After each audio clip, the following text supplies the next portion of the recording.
good luck sa'yo sa Mr. and Miss EB University, ha. Alam ko naman kaya mo yan. Magaling ka, matalino pa. Go, Lyceum, go! Hello! Ako si Cha. At nandito ako sa school ko. At ako ang magre-represent ng Lyceum of the Philippines University sa Mr. and Miss EB University. At katabi na namin ang ating pangalawang Miss EB University from Lyceum of the Philippines, Chariel Rurapis. Ay po. Hi, Chariel.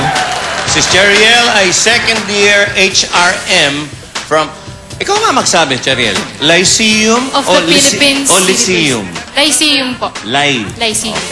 Lyceum. Kung araw, kung tawagin namin, Lyceum. Lyceum. Okay. Anong meron ka palagay mo, Chariel, na walang ibang contestants ngayon dito sa ating contest para maging Miss EB University? Anong lamang mo, kumbaga? Aking kasagutan po sa katanungan ninyo ay lahat-lahat naman po kami ay may kanya-kanyang katangian upang tanghaling Miss EB University. Pero ang aking nilamang ay ang pagiging confident at ang king talento sa pag-arte, pagsayaw at pagkanta. At higit sa lahat ay ang paniniwala at pasasalamat sa Diyos sa binigay niya mga talento sa akin. Yun lamang po at maraming salamat po. Maraming salamat.